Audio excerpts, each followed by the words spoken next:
Beleza, eu sou York e bem-vindo para mais um vídeo. E hoje eu vou falar do episódio 4 de Demon Slayer. Foi um episódio bem maneiro, cheio de coisa para entender, mais perguntas sendo feitas e a resolução de algumas perguntas. Se você achou esse episódio tão maneiro quanto eu, se inscreve aí, meu parceiro, não vai gastar muito tempo da sua vida não, eu lhe garanto isso. E caso você tenha gostado do vídeo, dá um like também, para ajudar nós aí. Pois bem, vamos para o episódio. O episódio começa com o Tokito salvando o filhote de ferreiro de um demônio peixe, meio estranho. Ele corta a cabeça do peixe, só que vê que no final das contas não adianta, o peixe demônio não morre. E faz um certo sentido, porque depois ele pega e corta o vaso que tá em cima e aí é que o bicho realmente morre. E aí faz sentido, né? Porque provavelmente tem a ver com o Lua Superior 5, que é meio peixe, meio vaso. Bicho estranho, aliás, hein? Muito esquisito Lua Superior 5. Mas o que eu esperaria, né? Quando o Tokito Poucas Ideias só salvou o moleque que tava indo embora, o moleque disse pra ele parar, porque ele queria que ele ajudasse o mano que tá fazendo a espada do Tanjiro. E também o novo ferreiro dele. Porque eles estão muito longe e parece que tem muito demônio perto deles. E o ferreiro do Tanjiro está muito concentrado fazendo a espada nova, portanto ele não conseguiria fazer absolutamente nada. E é vendo o moleque implorando por ajuda que a gente descobre um pouquinho mais sobre o passado do Tokito. Que basicamente ele perdeu a memória e tal, e que quem diz isso pra gente é basicamente o Cancer Man, que no caso é o chefe de todos os caras da destruição de demônio lá. É o Homem Câncer. Eu chamo ele assim, mas não precisa chamar ele assim não. Às vezes eu até acho que é um pouco errado. No meio dessas memórias enevoadas, a gente vê ele dizendo que o Tokito teve um grande acidente e que tá muito ferido e que por isso ele perdeu boa parte da memória dele. E que algum dia, de alguma forma, ele talvez recuperasse as memórias deles e assim lembrasse como é que era a vida dele e tirasse essa névoa da cabeça dele. E agora temos uma explicação, pelo menos mais ou menos, de por que o Tokito é tão poucas ideias desse jeito. Não é necessariamente só por isso que ele é assim, mas ainda assim é um começo de uma explicação. Então, depois do flashback, é mostrado o Tokito indo ajudar os ferreiros que o menininho diz pra ele salvar. E ele fica pensando, será que isso é o certo e tal? Mas ainda assim ele pega e diz que não, ele vai fazer isso porque ele é o pilar da névoa, alguém muito importante.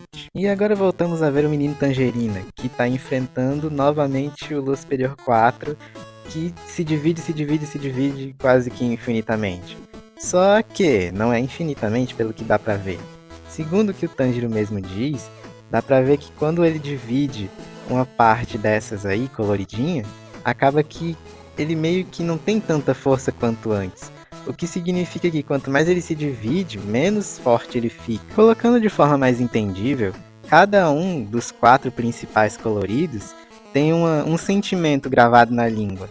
Quando um desses dos sentimentos se divide, ele fica mais fraco. Porém, isso daí não é necessariamente uma fraqueza, né? Ele fica mais fraco, mas não necessariamente perde.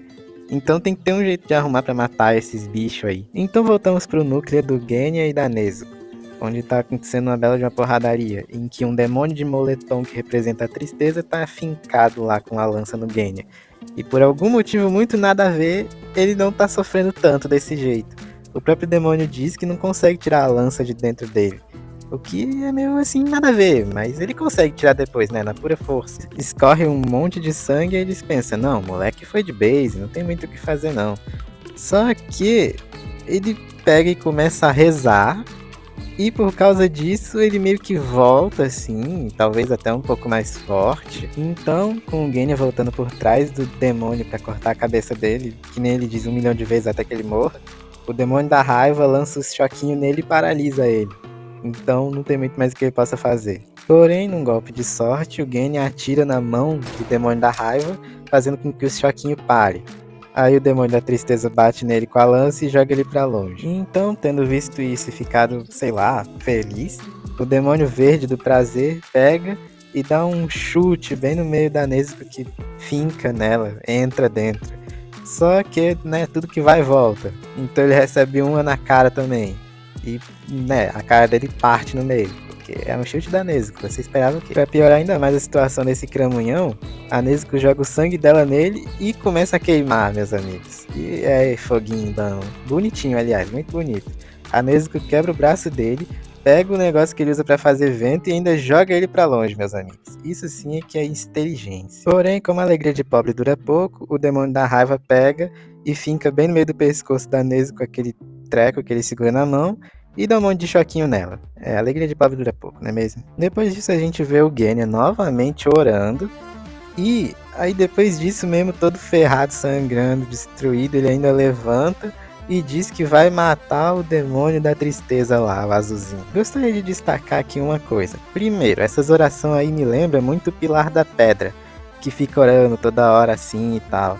Talvez ele tenha a respiração da pedra, mas ainda assim tem muitas outras coisas que eu tenho de pergunta. Por exemplo, o que caralhos faz com que ele continue vivo assim mesmo depois de tomar tanta porrada, hein? Então agora voltamos para o Tangerina, que teve uma brilhante ideia.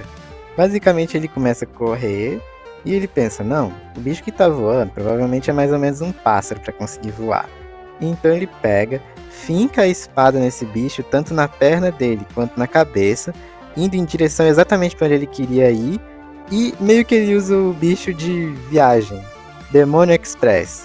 Compre agora sua passagem. Não é que o planinho do Tanjiro deu certo? Ele conseguiu chegar exatamente onde estava a Nezuko e o Genya. E então, com mais inteligência ainda, o moleque hoje tá usando a cabeça, né? Além de bater nos outros, agora ele tá usando a cabeça para pensar. Que cara mais engraçado!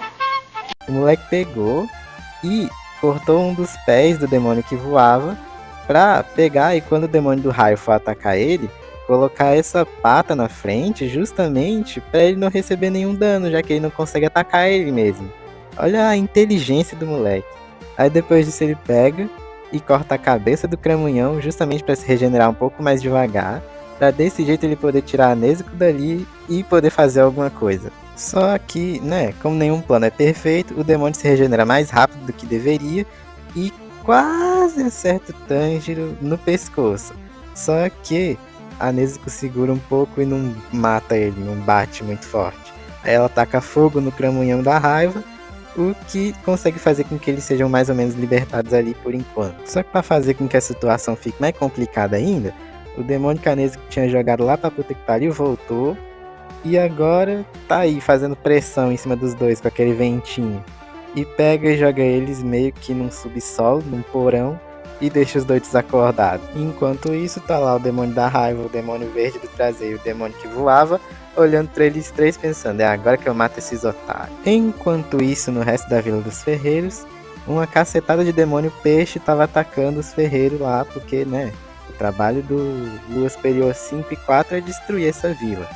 E então, enquanto isso tá lá eles destruindo tudo, batendo em ferreiro, destruindo as coisas, quebrando coisas, por aí vai. E então é mostrada uma Itachi fêmea pegando e falando com a rasteira do amor para que ela vá pra lá pra proteger os bichos. Por sorte ela tava por perto do lugar. Rapaz, que episódio movimentado. Realmente aconteceu muita coisa. Mas principalmente uma das coisas mais interessantes que eu fico encabulado até agora é o moleque lá que não morre de jeito nenhum. Dá até vontade de ajudar um pouco o demônio pra ver por que esse moleque não morre. E o Tangerina usando o cérebro de verdade dessa vez. Foi um bagulho muito louco dessa vez ver isso. Mas bem, por enquanto é isso. Se você achou legal aí, dá um like, comenta, se inscreve, pra ajudar nós aqui fazendo o trampinho de sempre. No mais, valeu pela visualização e até a próxima, meu parceiro.